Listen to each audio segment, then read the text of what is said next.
La casa viva, parte 2. Únicamente les dijeron que habían oído ruidos extraños y que por las dudas, por si algún ladrón. Mañana salimos con los kayak, anunció el padre. Ahora a descansar todo el mundo. Greta fue al baño, iba a apagar la luz para regresar a su habitación cuando el rostro de un muchacho rubio, de abundante cabellera ondulada, se le apareció fugazmente en el espejo, por detrás del suyo. La visión duró una fracción de segundos, el tiempo justo como para que la niña lograra ahogar un grito y correr a su cama. Indudablemente, las alucinaciones no habían terminado. Mañana le voy a contar todo a mi mami.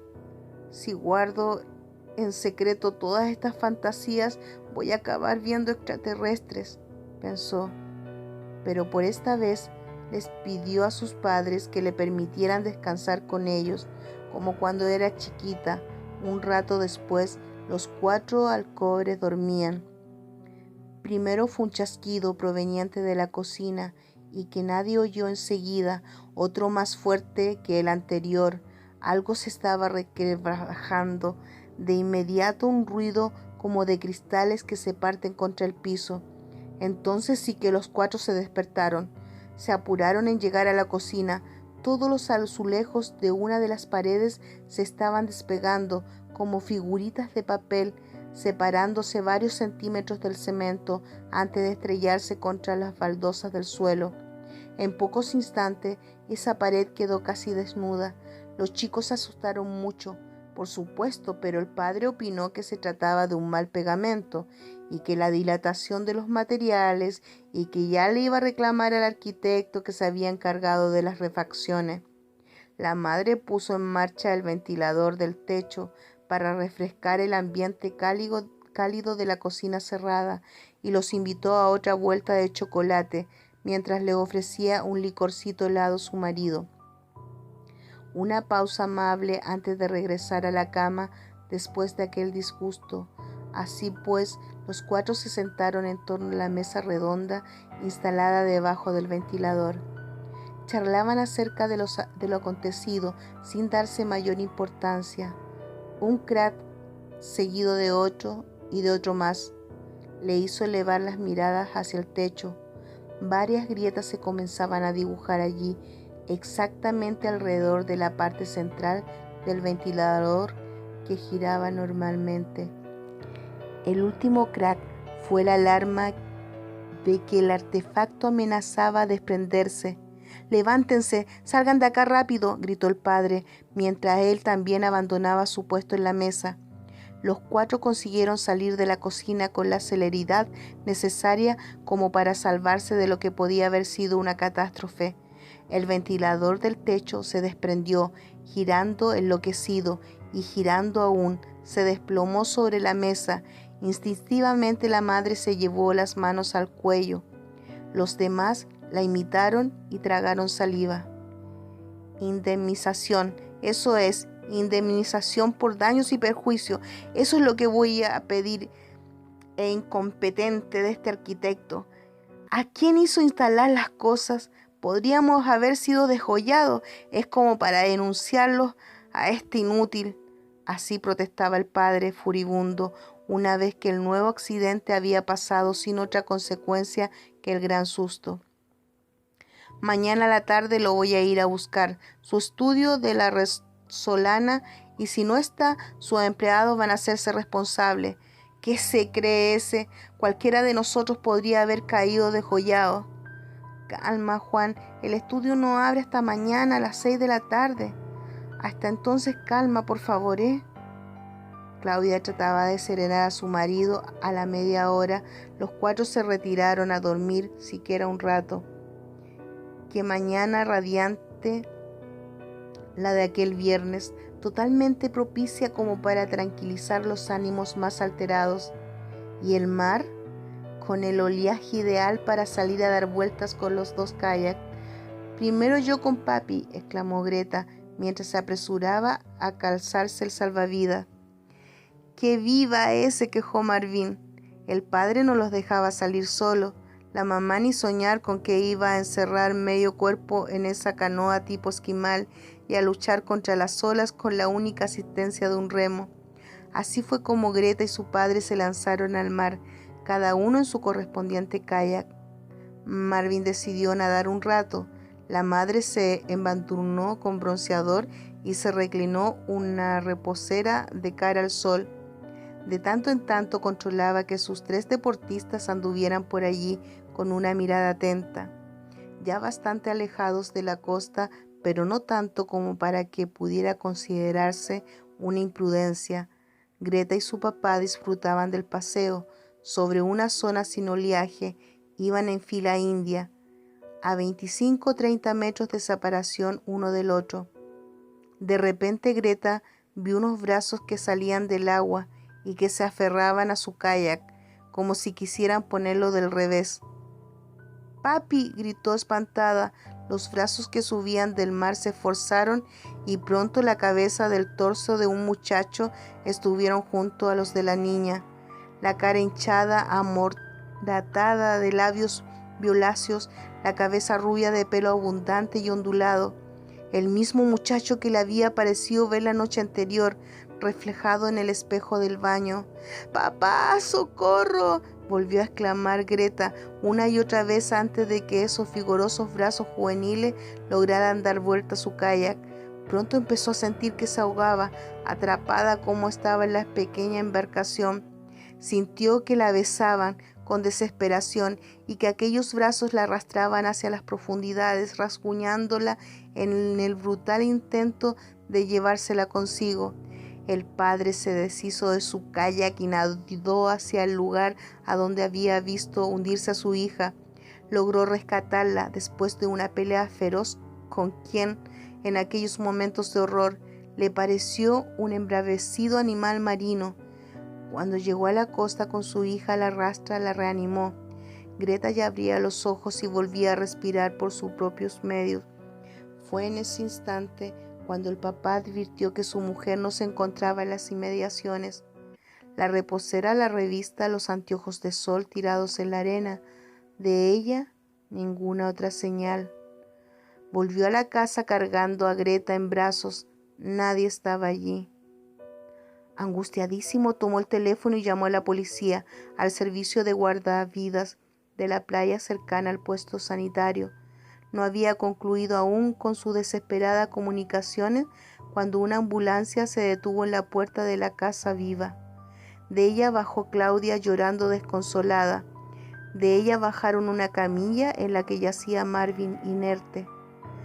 3 guardiavidas y 2 enfermeros explicaron: no, el chico se ahogó después del golpe. Se ahogó porque el golpe lo desmayó. También tamaña tabla.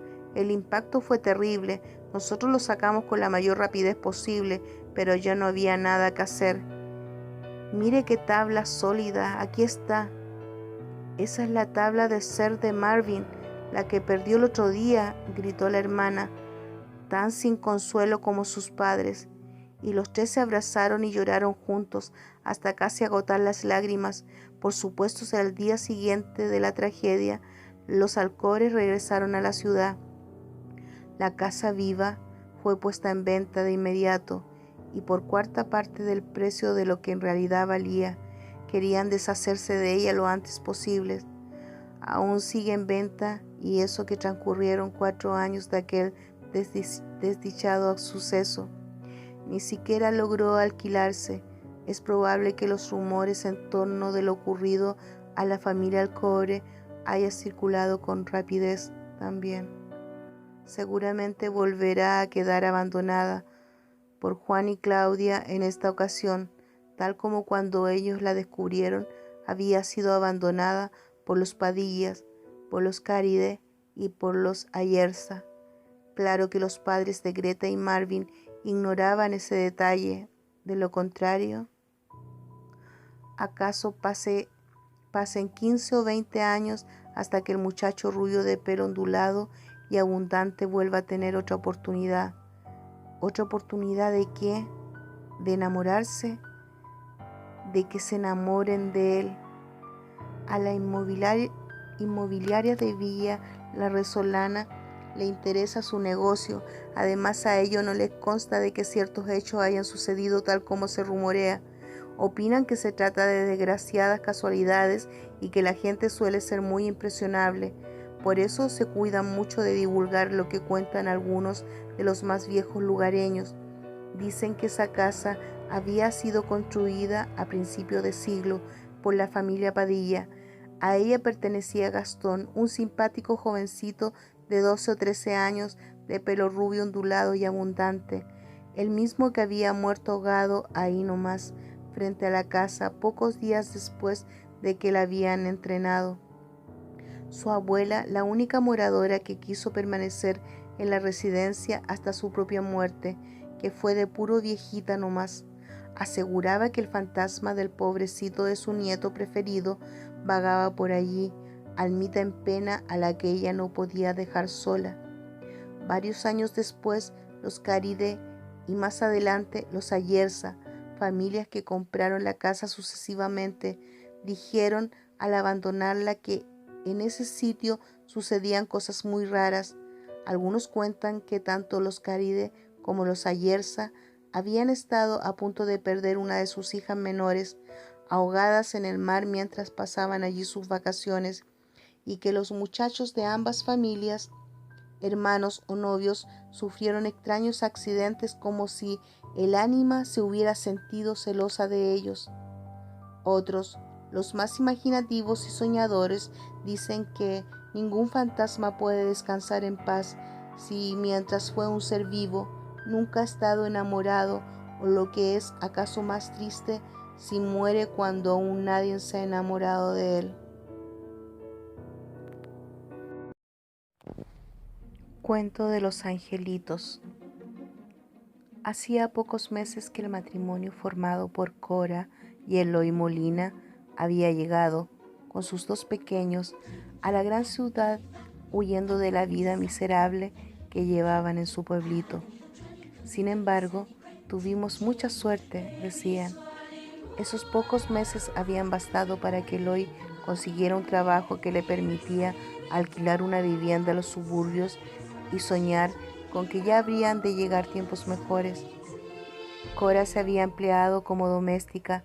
Durante las horas de labor fuera de la casa dejaba a sus hijos, Boris de 7 años e Iván de 4, en una escuela de las inmediaciones. Sin duda la situación económica de la familia Molina había mejorado y suponían que todo andaría mejor aún. Si Eloy se decidía a aceptar ese ofrecimiento de trasladarse la mitad del año bien al sur del país, contratado por aquellas empresas que necesitaban albañiles como él. La paga era doble, comparada con la que recibía en la ciudad, pero el hombre no se resolvía a separarse de los suyos. Después de todo, no hacía mucho que habían dejado su pueblo, y le daba algo de temor que su mujer y sus hijos permanecieran solos en el nuevo lugar. Fue la misma Cora quien lo animó. Le aseguró que ella se sentía ya bastante capaz de desenvolverse en la ciudad. Según decía, los días iban a pasársele volando, tan atareada como estaba. Pronto volveremos a reunirnos para las fiestas, le repetía a su marido. Así fue como Eloy se despidió de su mujer y sus hijos y marchó rumbo al sur. Todos los sábados a la mañana vamos a llamar a papá por teléfono, les prometió Cora a Boris e Iván. Así nos enteraremos de cómo le va y además así le oye las voces a ustedes, ¿eh? Durante varios sábados seguidos, después del viaje de Eloy, se le vio entonces a Cora y sus hijos saliendo de su casa bien tempranito. Era largo el trayecto hasta la cabina telefónica, desde donde podían comunicarse con el padre. Caminata de varias cuadras hasta un paso a nivel, cruce del mismo por un sendero peatonal precariamente abierto, y por fin otra fatigosa caminata hasta arribar a la ruta por donde pasaba el colectivo que los llevaba al centro de la ciudad. «Mamá, tengo ganas de hacer pis», le dijo Iván aquel sábado. No bien los tres habían llegado cerca del paso a nivel. Cora buscó los arbustos de un baldío como improvisado baño de emergencia para su hijo menor. Boris esperaba juntando piedritas a su alrededor, cuando de repente un hombre apareció junto a su madre, como brotado de los matorrales. La expresión de su cara daba miedo. «Cuidado, mamá», le gritó Boris al ver que el hombre se le abalanzaba. Cora no tuvo posibilidad de defenderse. Ocupada como estaba en la atención de las necesidades del chiquitito, sintió que un puñetazo la derribaba a la par que unas manos la arrebataban el bolso. A pesar del sorpresivo ataque y del mareo producido por el golpe, la mujer unió fuerzas y valor y se echó a correr detrás del ladrón, que rumbeaba hacia el paso a nivel como diablo que sopla el viento. Inútil pedir auxilio en ese momento y en ese sitio. ¿A quién? Ni un alma que no fuera la de Cora, la de Boris, la de Iván o la de ese desdichado que, sin proponérselo, con su robo acababa de convocar a la tragedia para que dijera presente sobre la mañana del sábado en unos instantes más. En su angustioso afán por recuperar su bolso, donde tenía el único dinero restante para pagar la comunicación telefónica, pasar el fin de semana y aguantar hasta el lunes, en que volvía a trabajar por horas. A Cora no se le ocurrió otra cosa que correr tras el delincuente. Reacción lógica. ¿Cómo iba a suponer que la desgracia se echaría a sus hijitos si ella disparaba para tratar de agarrar al ladrón? El hombre cruzó el paso a nivel a la carrera, Cora casi pisándole los talones. Pronto ambos estuvieron del otro lado de las vías. La persecución continuaba, llorando a los gritos desde que había visto a ese sujeto golpear a su mamá. Boris e Iván también corrían detrás de ellos, aunque no lograban darle alcance. Boris llegó primero al paso a nivel y empezó a atravesarlo. Su hermano lo seguía, los dos apuradísimos y con los ojitos puestos en la silueta de su mamá, los dos desesperados, los dos solos sobre las vías y frente a la muerte. Consternado, el maquinista de ese tren que se dirigía al centro contaba ante las cámaras de los noticieros de la televisión horas después.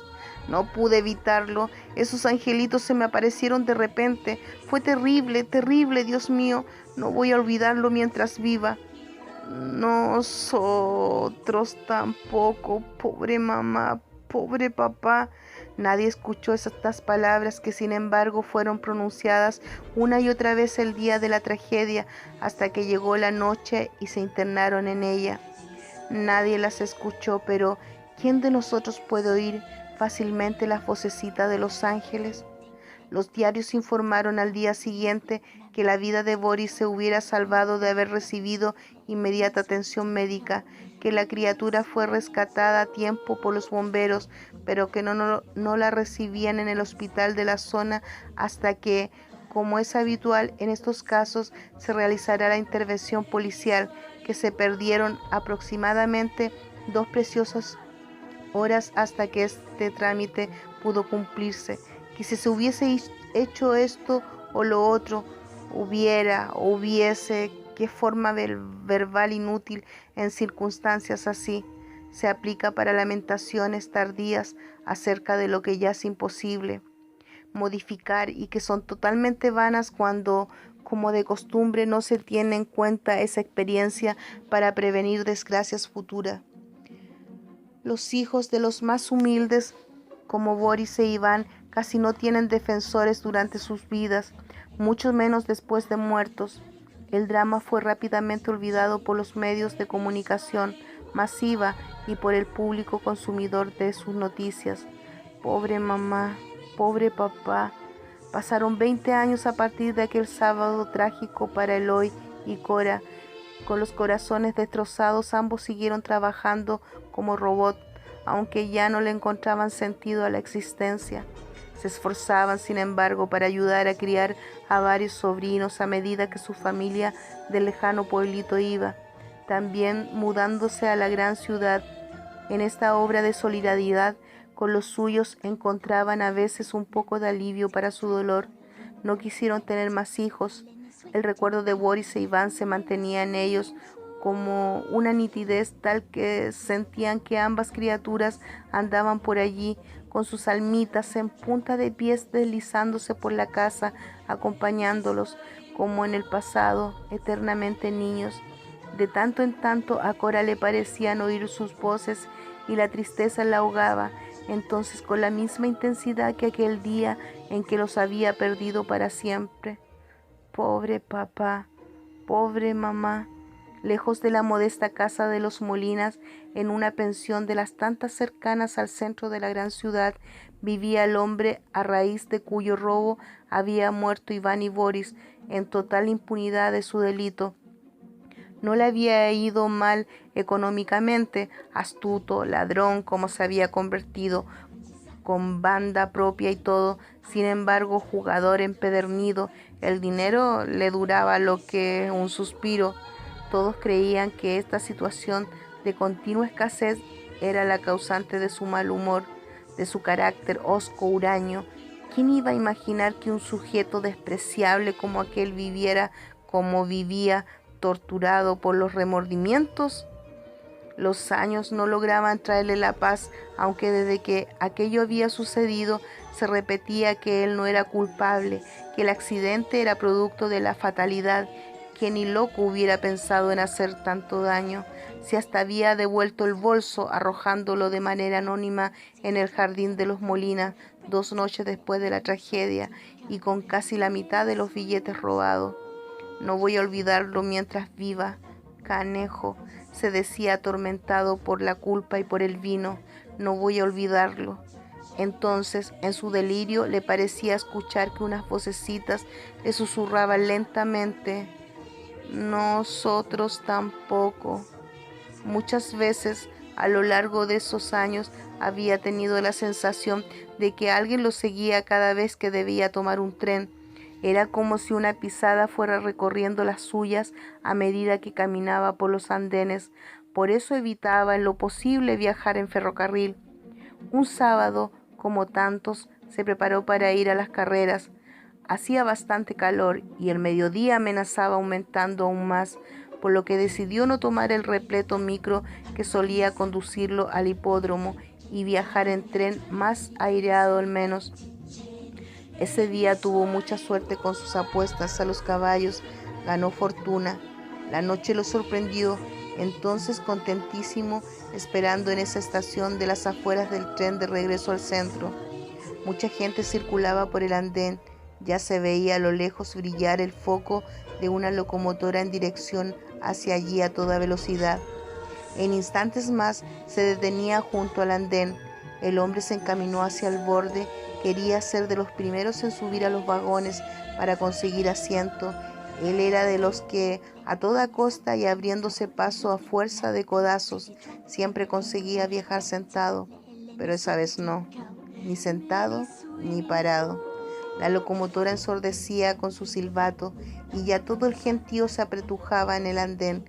Cuando los oídos del hombre creyeron percibir esas pisadas especiales, las mismas que solía detectar cada vez que debía tomar un tren, esa sensación que se le antojó ridícula, el andén estaba atestado, no era posible ya dar un paso, pero sí saltar hacia las vías, y el hombre lo hizo.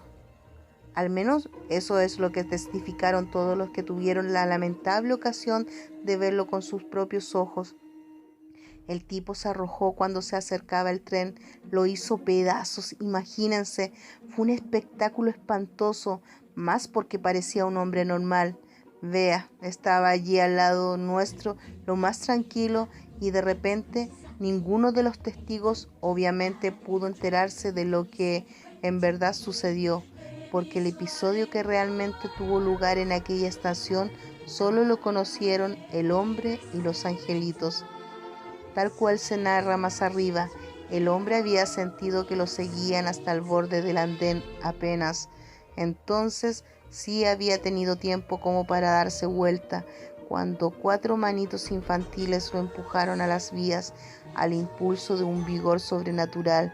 Durante la fracción de instante que le quedó de vida antes de caer debajo de la locomotora, vio fugazmente 2 criaturas vestidas a la moda de 20 años atrás.